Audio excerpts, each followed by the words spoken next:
안녕하십니까. LA 한인 시니어 건강지킴이 내과 전문의 김민성 원장입니다. 지난 시간에 뇌졸중에 대해서 말씀드리면서 뇌졸중의 종류에는 뇌혈관이 터지는 뇌출혈과 뇌혈관이 막히는 뇌경색이 있다고 말씀드렸습니다. 이번 시간에는 뇌졸중에 인한 후유증과 장애 그리고 사망률을 낮추기 위해서 뇌졸중을 일으키는 원인에는 어떤 것들이 있는지 알아보도록 하겠습니다. 첫 번째로는 고혈압이 있습니다.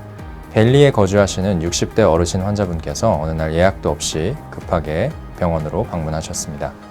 어느 순간부터 몸에 이상이 생기는 것이 느껴져서 꼭 치료를 시작해야겠다고 말씀하셨습니다. 1년 전에 자주 혈압이 높아서 고혈압 진단을 받으셨는데 그때부터 대수롭지 않게 생각하고 있었다고 하셨는데요. 진단 결과 망막 손상으로 인한 시력 저하 그리고 심장질환 합병증 이런 것들이 발견이 되었습니다. 또한 염려스러웠던 것은 뇌졸중 위험 또한 커 보인다는 것이었습니다.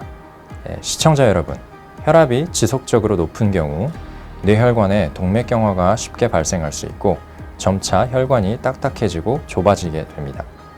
어느 순간에 이 혈관이 협착돼서 막히게 되면 뇌경색이 발생을 하는데요. 이런 부위에 혈관이 지속적으로 압력을 받으면 이 혈관이 파열될 수도 있고 이것이 뇌출혈입니다. 두 번째로는 심장질환이 있습니다.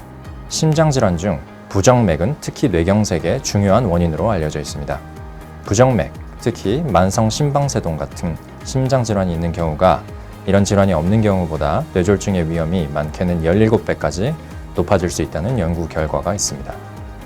부정맥 질환 중에 가장 흔한 만성질환이 만성 심방세동이며 매번 심장 박동이 있을 때마다 심방의 움직임이 비정상적인 것을 의미합니다.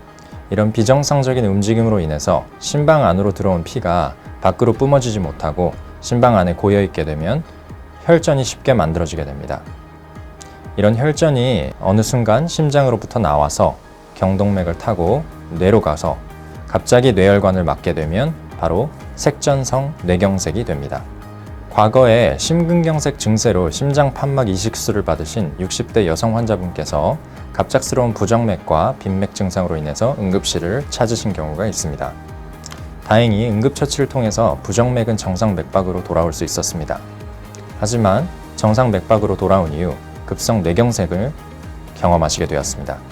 뇌졸중은 심장 판막 질환이나 인공 심장 판막 이식술 후에도 혈전으로 인해 발생 빈도가 증가하므로 심장병이 있으신 분은 늘 주의를 기울여 주시기 바랍니다.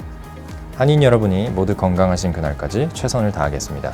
지금까지 LA 한인 시니어 건강지킴이 내과 전문의 김민성 원장이었습니다. 감사합니다.